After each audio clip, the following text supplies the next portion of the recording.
पादियामुन और दीगर काहिनों के लिए एक इंसान का कत्ल करना एक चूंटी मारने के मुतरादिफ है। भला कोई किसी बेगुनाह इंसान की जान इतनी आसानी से कैसे ले सकता है? मैं तो काहिनों के साथ नरमी से पेश आना चाहता था, लेकिन वो इस काबिल ही नहीं है।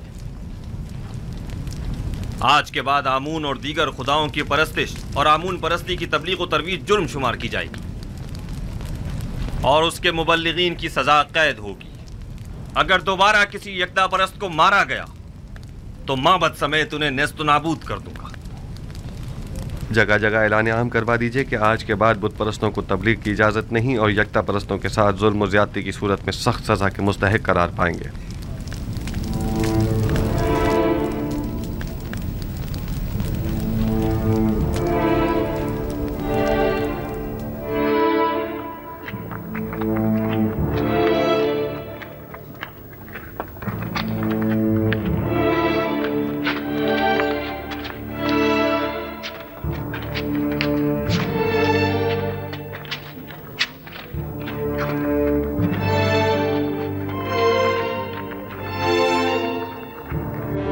ये देखो, ये रही।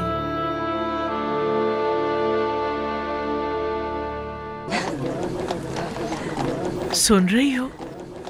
ये सब यूज़ारसीफ के कारनामे हैं। जब तक सबको अपने खुदा की परस्तिश पे मजबूर नहीं कर देगा, वो दस्तबरदार होने वाला नहीं।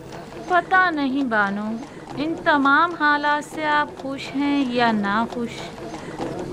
यूज़ारसीफ के खुदा की परस्तिश की जानी चाहिए या नहीं?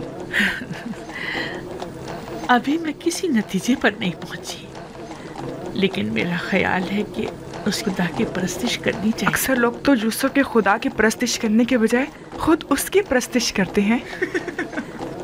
मुझे उसके खुदा का तो पता नहीं, लेकिन तुम ही बताओ, वाकई वो लायक परस्तिश नहीं है? अब तक मिस्र के तमाम नेमतों पर सिर्फ काहिनों का हक तसरुफ हासिल था, लेकिन अब तमाम नेमतों पर तमाम अहले मिस्र का यकसा हक होगा। इसमें क्या हर्ज है? बोलो। और क्या, उसने दौलतमंदों से उनकी तमाम दौलत ले ली है। मैं तो कहता हूँ उसने जो किया बहुत अच्छा किया। काहिनों के साथ ऐसा ही होना चाहिए। हाँ हाँ, और क्या? यूसुफ ने मिस्र के तमाम तबकात की छान फटक कर डाली। गरीबों की बहुत मदद की है। बस इतना है कि बजाय उसके कि छान फटक की समझ में छोटे छोटे जर्रात छनक कर जमीन पर गिर पड़े। बड़े बड़े और मोटे मोटे कंकर कदमों में गिर रहे हैं।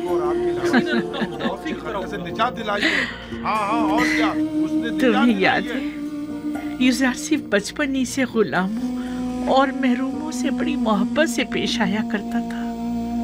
एक बार मैंने एक मोती उसे हदियतन दिया तो उसने वो बेचकर सब कसर के खिदमतगारों पर खर्च कर दिया।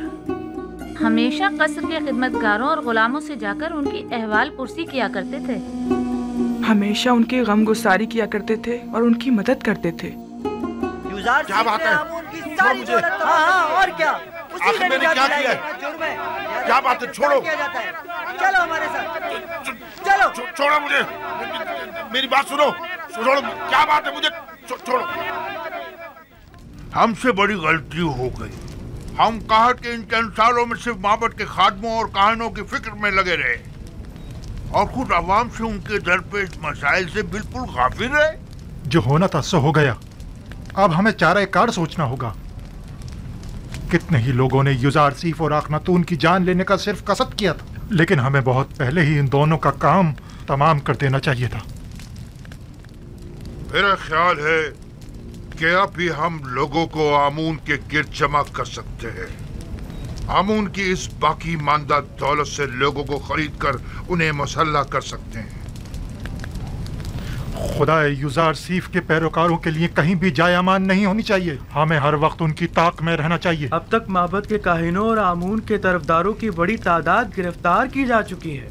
यानी जो भी यूज़ारसीफ के खुदा की एहानत करता है वो गिरफ्तार कर लिया जाता है। पादियामुन को चाहिए कि वो अपने सिपाहियों के हमरा जाकर अपनी निगरानी में गोदाम पर हमला करके माबद के लिए उनकी गंदुम को अपने कब्जे में ले लें। मैं उनको ऐसा सबक सिखाना चाहता हूँ कि उन्हें छठी का दूध याद आ जाए। ये मुनासिब हल नहीं। ये जो तुम कह रहे हो ये खुदकुशी है। आप मुनासिब और नामुनासिब ही में लगे रहें। मुझे कबूल नहीं कि कोई और मुझे हुक्म सादिर करे। आपकी इसी खामोशी ने सब कुछ बर्बाद कर डाला। तुम सिर्फ जाने गवाओगे और बस।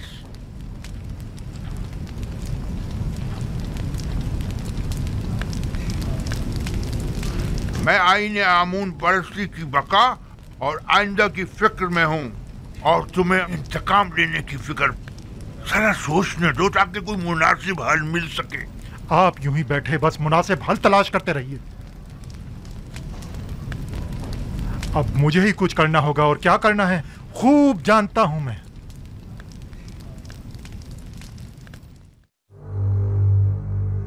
उम्मीद करता हूं कि ये मामले को मजीद ना बिगाड़ दे।